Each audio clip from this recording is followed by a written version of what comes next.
Добрый день, уважаемые дамы и господа, говорит и показывает Академия государственного управления при президенте Республики Казахстан.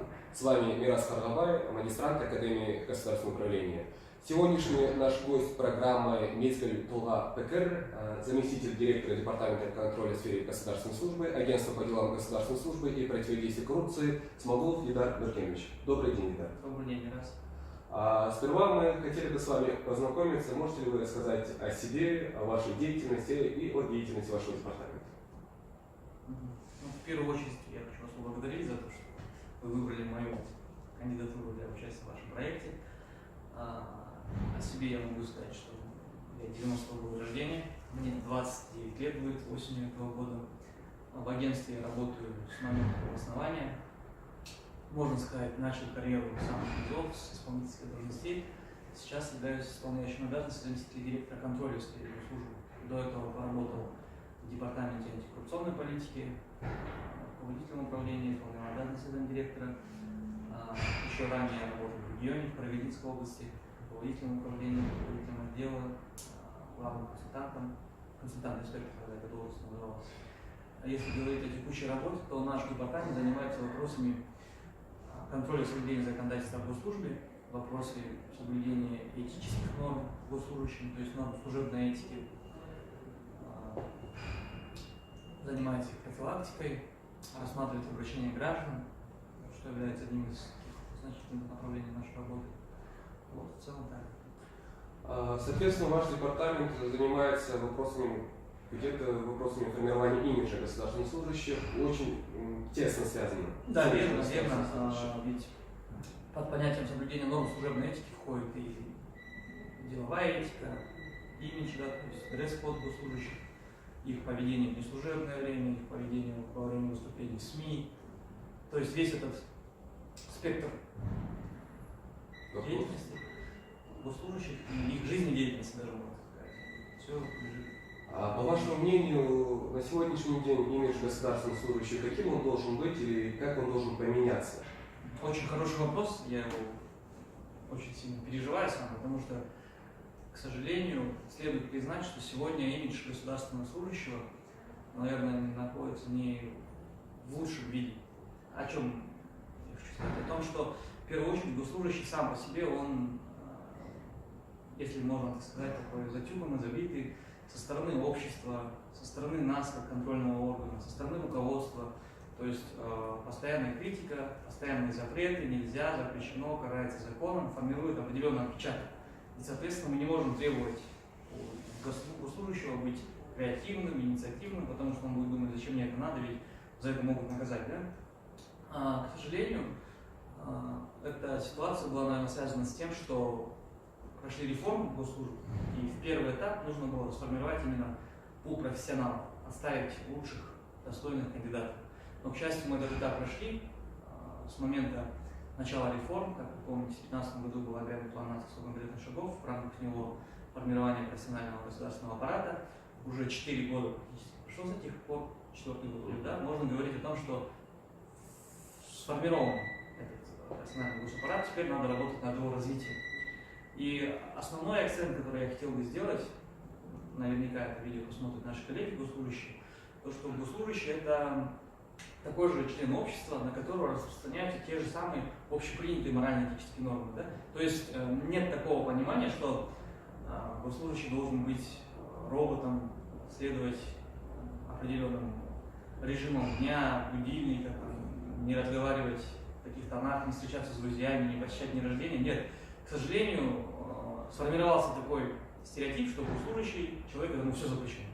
Мы хотим сказать, ребята, это не так. Нужно соблюдать нормы, общепринятые морально-этические нормы. То есть, если вы выпили, не залазить на стол и не танцевать публично, да, в каком-то доме. Да и дома тоже, наверное, не совсем это удобно. Допустим, не надо демонстрировать свое служебное положение, доставать служебное удостоверение и махать там лицо официанту, чтобы он тебе подогрел твой суп еще раз, да. То есть общепринятые морально-этические нормы. Отдельная ситуация с соцсетями.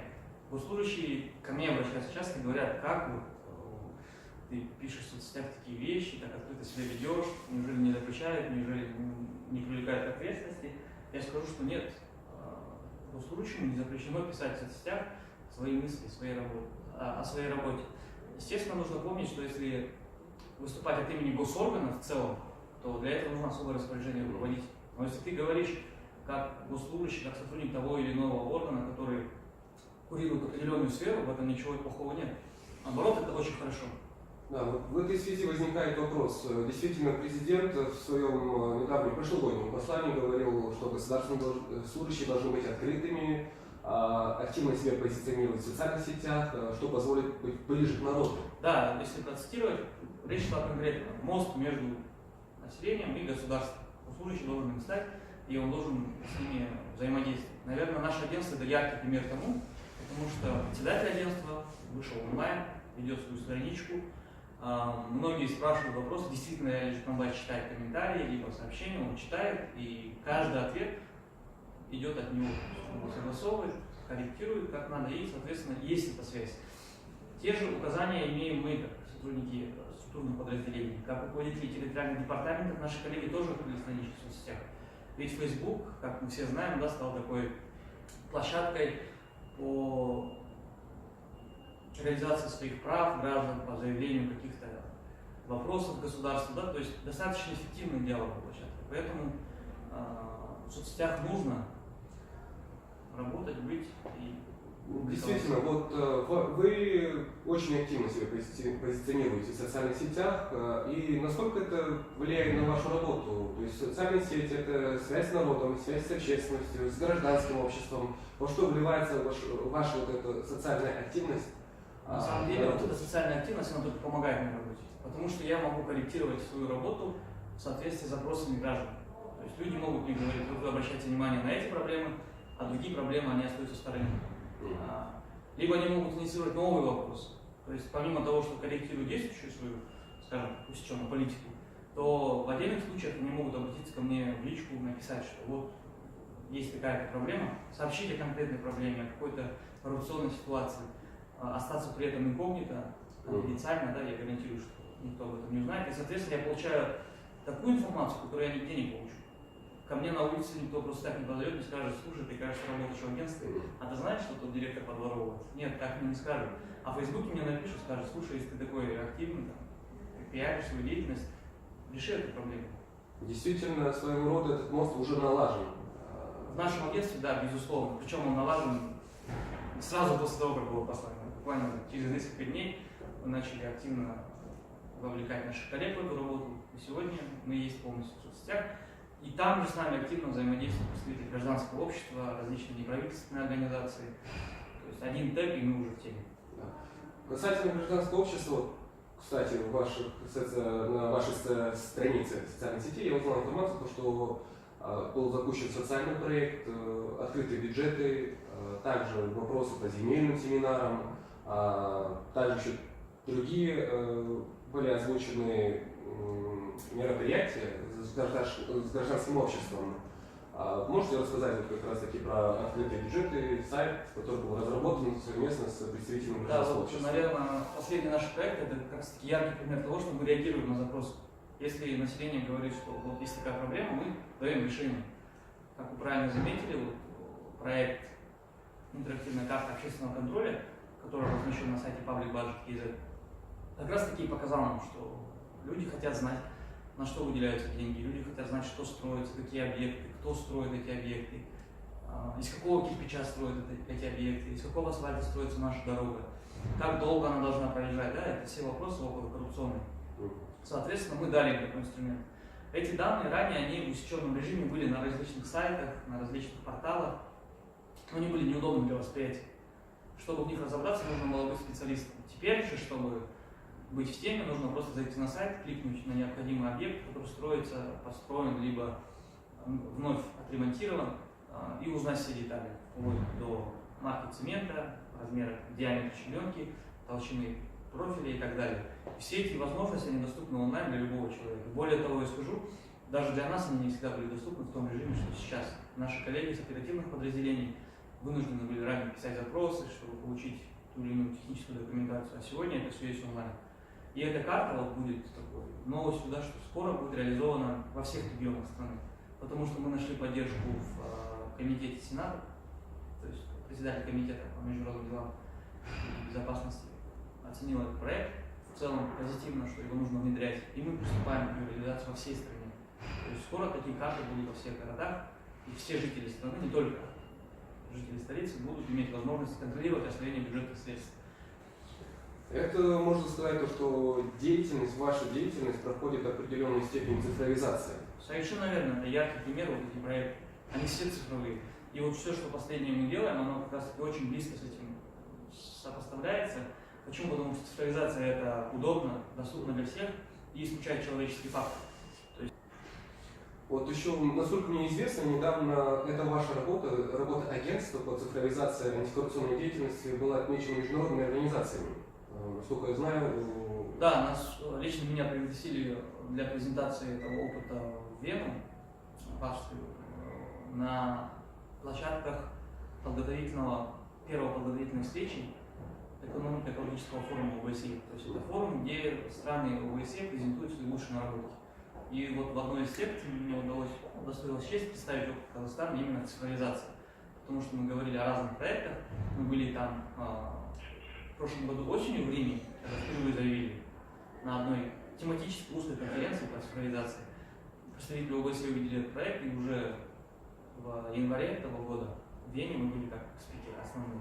И рассказывали об этом опыте, потому что такие проекты, они на самом деле уникальны и открывают широкие возможности. В этом году мы ждем представителей ОБСЕ уже к нам в гости в Астану, и они воочию убедятся, что этот проект работает.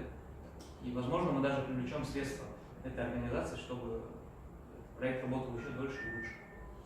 Это складывается определенная картина, то, что сейчас Казахстан, не только Казахстан пользуется международным опытом, но и международная арена, другие государства перенимают. Да, вот, наверное, в соцсетях, тех же в СМИ очень часто бывают такие новости, которые подаются достаточно с юмором, да.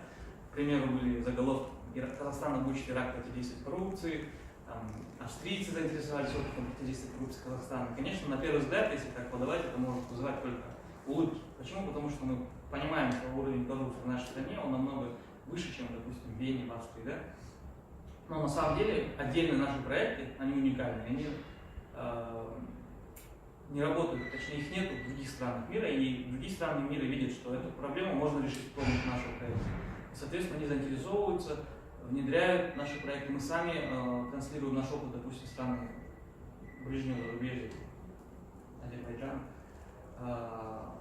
Узбекистан, Киргизия, да, мы с ними очень тесно работаем, делимся опытом, обмениваемся. То есть на самом деле это так, как бы ни звучало это парадоксально, да, на первый взгляд. Вот. Все эти аспекты, о которых мы говорили, это аспекты профессионализации государственного аппарата, это который относительно недавно у нас план нации вышел, о котором мы уже говорили. То есть этот план нации, эти реформы стали определенным катализатором изменений, позитивных изменений в государственной службе. И вы как яркий представитель этой новой формации государственных служащих, которые практически имеют классическую модель продвижения по карьерной лестнице. Вот хотелось бы, наверное, задать личный вопрос. Какие ключевые были моменты в вашем становлении на государственной службе на сегодняшний день? Инициативность. Инициативность. Вот, естественно, это в первую очередь честность, да, абсолютно кристальная честность. Это ко всему. Но если ты хочешь расти, делать новые шаги, это только инициативность, на самом деле. Потому что, я вот как в начале нашей беседы сказал, госслужащие, они все очень закрытые, затюканные люди на самом деле. И инициатива потом им вылазит в бок.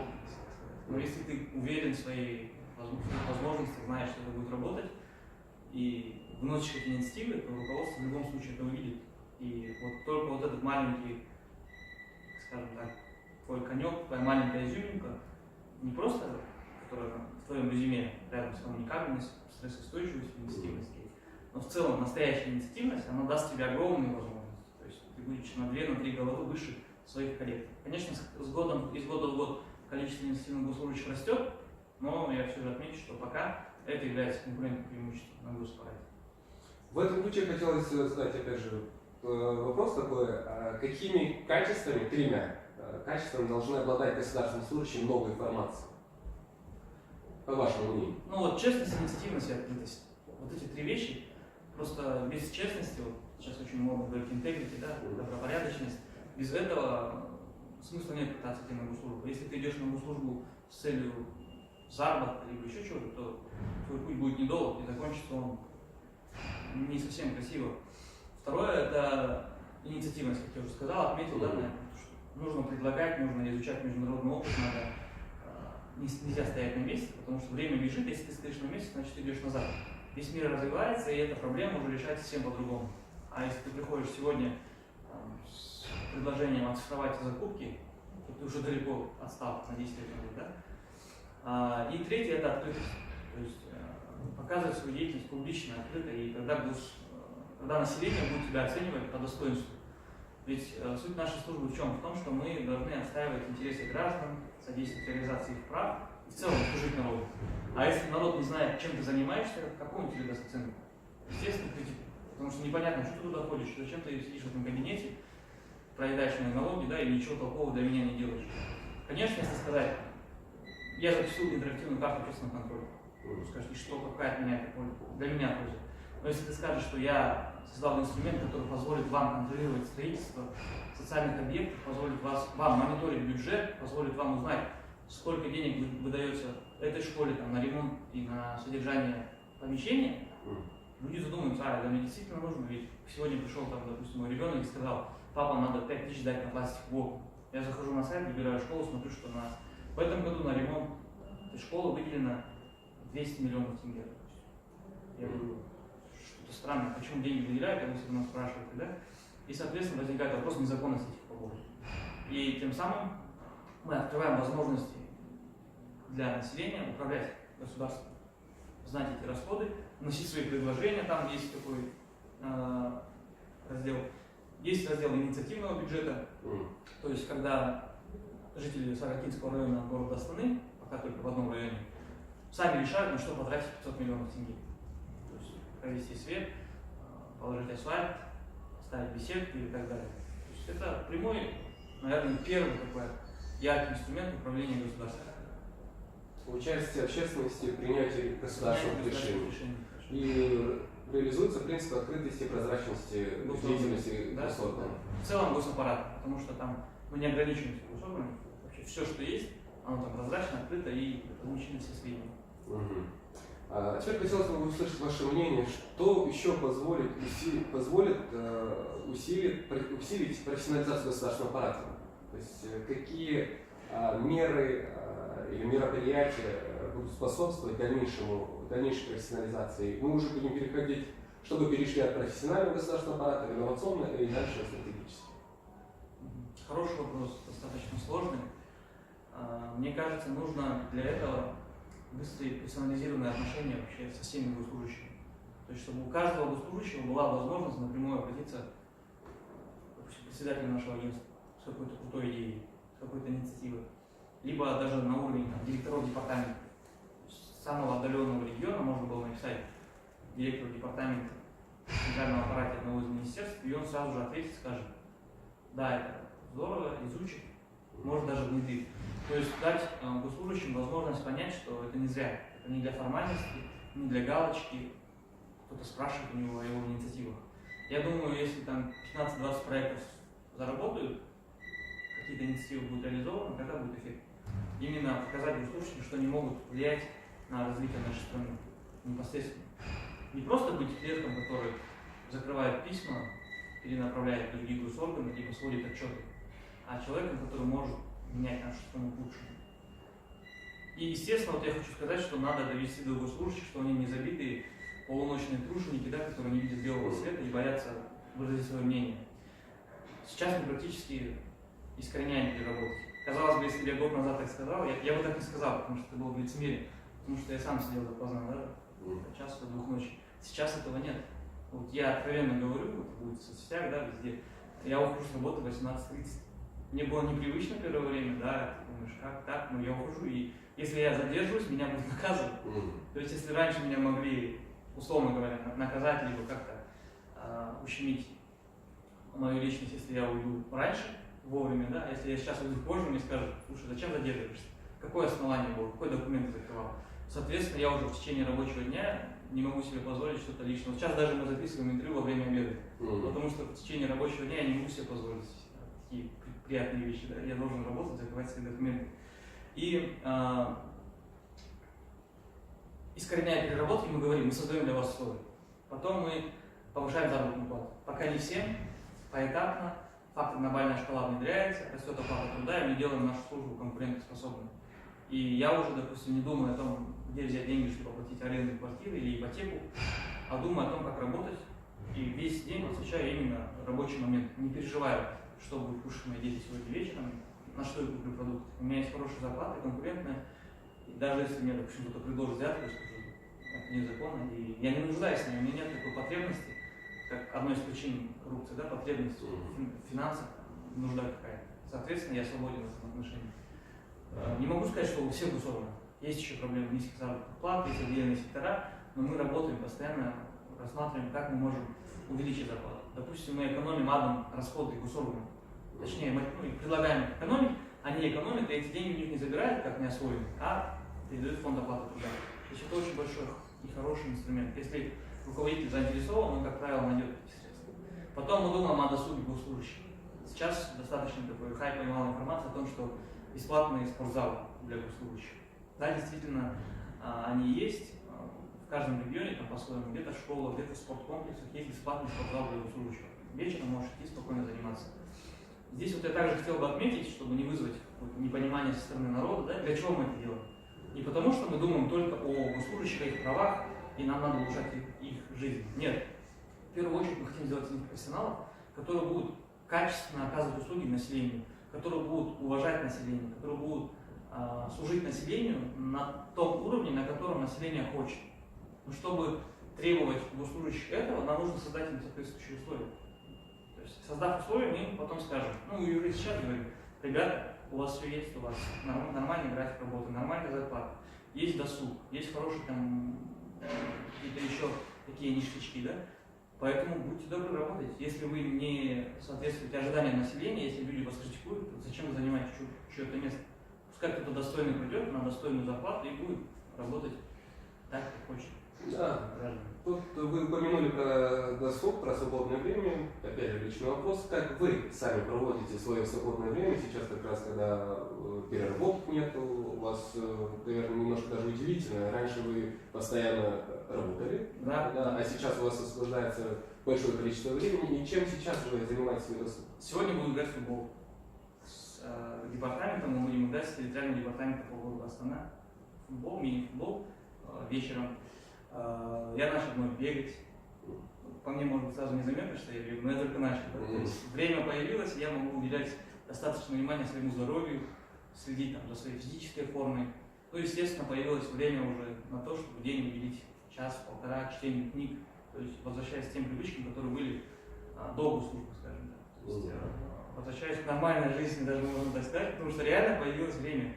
И я думаю, чем его заполнить, чтобы максимально быть полезным для себя. Естественно, я сейчас думаю над развитием себя как личности с точки зрения английского языка.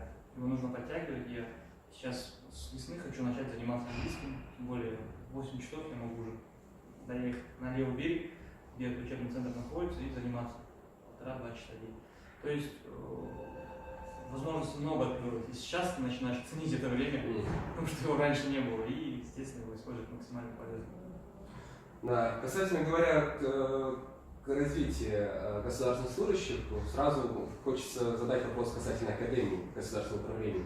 Это единственное учебное заведение в стране, которое занимается повышением квалификации, подготовки, обучением государственных служащих.